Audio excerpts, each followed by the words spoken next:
Hello students, in today's class we will see rotational mechanical system. Okay, before going into this rotational mechanical system, we will start with the translational and go about rotational. Okay, only then we will be able to see what are the similarities in notation wise and working wise. Okay, in general, what is the input for a translational mechanical system? Input for a translational mechanical system is nothing but force which is given by f of t. Okay. What about the displacement? The displacement is the output. It is the output and it is the linear displacement here, right? Linear displacement is the output and it is notated by x of t.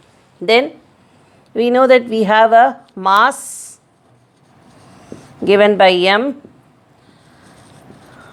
damper given by b, and a spring coefficient k. Okay. Now, what happens when it comes to a rotational mechanical system? See, the force that is given as the input to a translational system will become torque in case of a rotational system. Okay, it is the torque. What is the torque? The turning effect of the force, right? Torque. Okay, torque will be applied either in the clockwise direction or anti-clockwise direction. Force will be given in the forward direction, backward direction, up or down, right? And the output here is a linear displacement in case of translational mechanical system. And what happens in a rotational? It is angular, right? When a torque is applied, turning effect is produced, then the displacement will be in angular. So here it becomes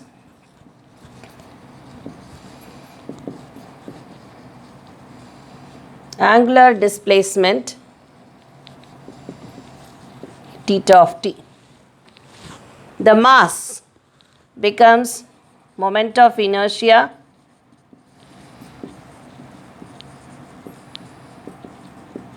J. Then damper becomes rotational damper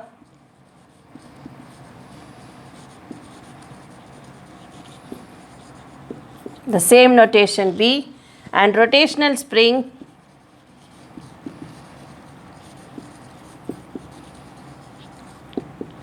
with the same spring coefficient K. Notation is K. Okay. So with these facts, let's write the basic differential equation governing a mass spring damper system, and it is nothing but, for a translational we know that it is f of t is equal to m d square x by dt square plus b dx by dt plus k x of t. Right? Now, in the case of a rotational system, mechanical system, it is torque T of t is equal to J d square theta by dt square plus b d theta by dt plus k theta of t. Okay. Now, we will see how to draw a mass spring damper system in a translational and how it will look in a rotational. In a translational system,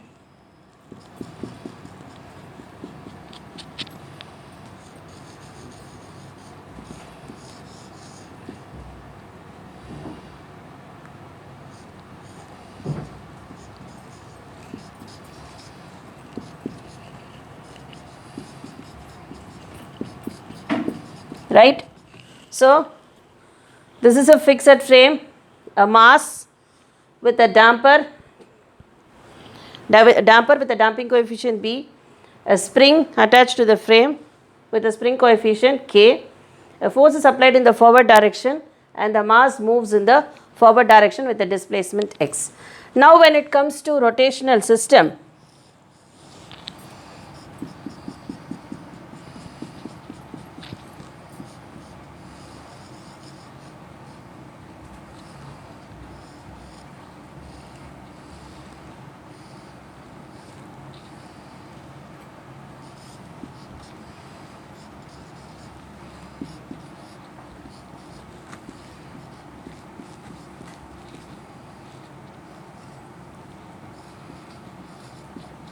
Okay.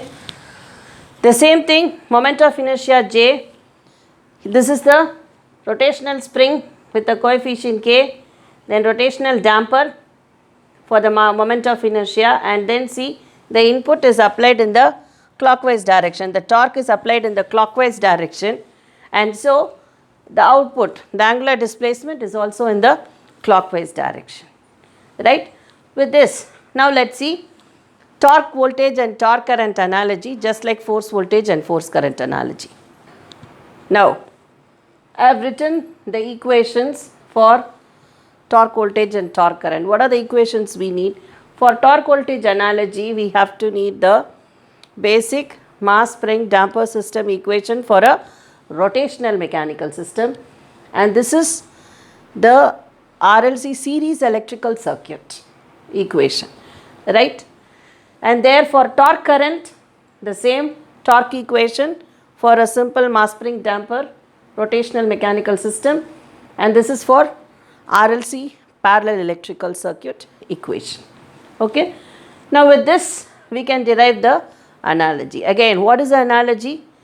Two systems are said to be analogous in nature if they can be represented by similar set of equations, right?